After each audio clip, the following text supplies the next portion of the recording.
Magandang araw sa inyong lahat. Naisip mo na ba kung utos ng board nyo, kahit parang alanganin, susundin mo ba? Hanggang saan ba yung responsibilidad mo bilang manager, lalo na kung yung pagsunod mo mauwi sa mga akusasyon, alam mo na, mismanagement o korupsyon? Yan mismo ang tatalakayin natin ngayon. Okay, simulan na natin tong paghimay. Ang pag-uusapan natin itong kaso ni GM Loreto Ciares Jr. laban sa National Electrification Administration Board or NEAD. Ang source natin dito, yung mismong desisyon ng Korte Suprema, GR number 254336, inilabas to noong November 18, 2021. Ang misyon natin, intindihin natin yung mga pangyayari, ano ba yung naging hatol sa baba, at syempre, yung pinaka-importante, yung final decision ng Korte Suprema. At bakit maaba ito mahalaga para sa'yo? Lalo na kung nasa pamamahala ka or interesado ka lang talaga sa accountability sa mga kooperatiba. So itong si GM Loreto Ciares Jr., siya yung General Manager ng Abra Electric Cooperative, yung Abrejo, simula pa noong 2007. Tapos nagkaroon ng audit ang NEA, yung National Electrification Administration, sa Abreco. Sakop nito yung taong 2013 hanggang 2016. Oo. At alam mo, yung resulta ng audit, hindi maganda. Lumabas kasi na parang palugi na raw ang ABREC. Sobrang laki ng utang sa PSLM, sa NGCP, sa PEMCO, at marami pang iba. Tapos, meron pang ibang findings Mga delayed remittances daw sa SSS, PhilHealth, Pag-ibig, grabe. Pati yung pangungutang sa mga private creditors na, nako, ang taas ng interes. Mga 5 to 6% kada buwan daw. Talaga? 5 to 6% per month? Ang laki nun! Oo, ang laki. Tapos may paratang pa ng overcharging daw sa mga consumers kasi fixed rate daw ang ginamit imbes na yung formula ng ERC. Meron ding mataas na system loss, problema sa cash handling, pati sa procurement procedures nila. At may mga questionable reimbursements and cash advances pa. Kasama na raw doon yung para mismo kay GM Ciares. Naku, ang daming issue. Dahil nga dyan, sinampahan ngayon ng NEAB si GM Ciares ng kasong administratibo. Base lahat sa audit report na yon. At ang hatol ng NEAB, guilty daw siya sa grave misconduct, dishonesty at saka gross incompetence. Bigat nun. Yung parusa, tanggal sa serbisyo, tapos perpetual disqualification pa. Hindi na raw pwedeng magtrabaho sa electric co-op. Pero siyempre, may depensa si Ciares. Ang sabi niya, una, yung sa taas nga singil, ministerial duty lang daw niya na i-implement yung Board Resolution number 48. Utos lang daw ng board yun. Pangalawa, yung pag-utang sa private lenders, napilitan lang daw siya.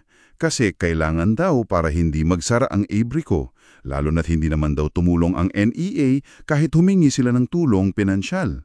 Okay. May point din naman siya doon, no? Oo. Tapos yung mga delay naman daw sa koleksyon at pagbabayad. May mga problema daw kasi sa meter reading. At yung sa remittances, hindi raw niya kasalanan yon. Responsibilidad daw ng HR department nila. Pati yung paglagay ng collection sa ibang bangko, kinakailangan daw gawin yon kasi may mga garnishment order galing sa NLRC para maprotektahan daw yung pondo. So para hindi ma-freeze yung pera ng kooperatiba. Tama. At sa procurement, sumunod naman daw sila sa batas, yung RA 9184. At sa mga reimbursements, nagre-rely lang daw siya sa Finance Department. Tiwala lang sa subordinates, kumbaga. Okay, so inapela niya to sa Court of Appeals, sa CA. Nung una, kinatigan ng CA ang NEAB.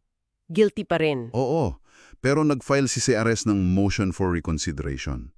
Dito medyo nagbago. Inalis ng CA yung finding na grave misconduct para dun sa procurement. Buti naman. Pero pinalitan naman ng gross negligence. Kasi hindi raw niya sinigurado na nasunod yung tamang proseso ng procurement. So, sa madaling salita, guilty pa rin siya sa ibang kaso. Hayun. Kaya pala umaabot to sa Korte Suprema. Ang tanong ngayon, Tama ba yung naging desisyon ng NEAB at ng CA? May sapat bang ebidensya, yung substantial evidence, laban kay Seares? At nasunod ba yung due process? At dito na nga yung, alam mo yun, yung twist. Kasi binaliktad ng Korte Suprema ang desisyon ng CA at NEAB. Sa kasong Loreto P. Seares Jr. versus National Electrification Administration Board, GR No. 254336, November 18, 2021, pinuwalang sala si GM Seares sa lahat ng paratang. Wow! Oo, malaking bagay yon. At napaka-importante nung mga rason ng Korte Suprema.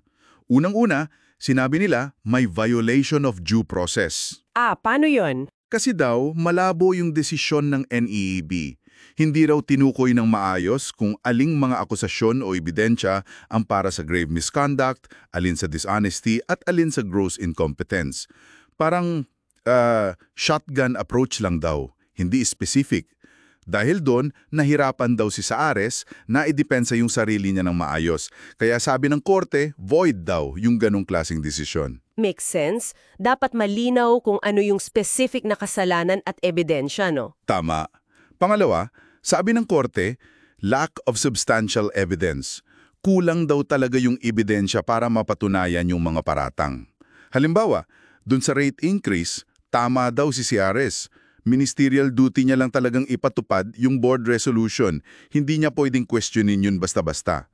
May binanggit pa silang kaso dyan, yung Buscaino v. COA. Okay.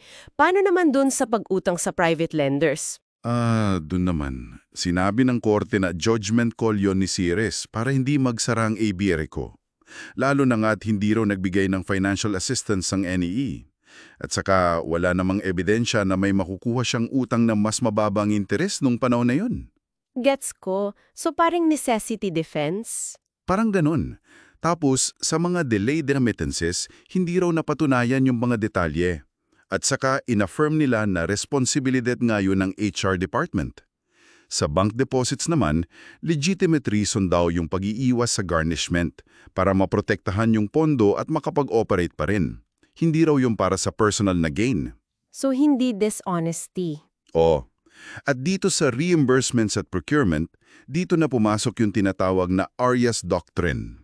Yung Arias Doctrine. Ano ulit yon? Ito yung prinsipyo na ang mga head of office, tulad ni GM Seares, ay may karapatang magtiwala sa kanilang mga subordinates. Sa kasong to, yung Finance Department at yung Bids and Awards Committee o BAC.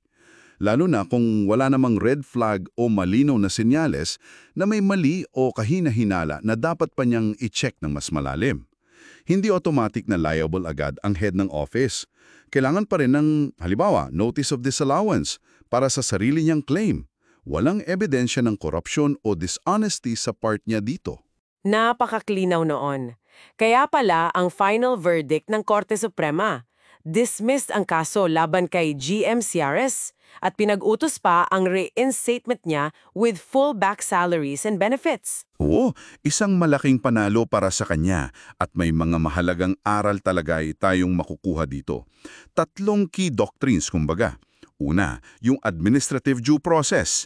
Ulitin natin kailangan malinaw ang desisyon ng ahensya. Dapat nakaspecify yung facts at yung batas na basehan para sa bawat akusasyon. Bawal yung parang blanket ruling lang. Okay, clear. Ano yung pangalawa?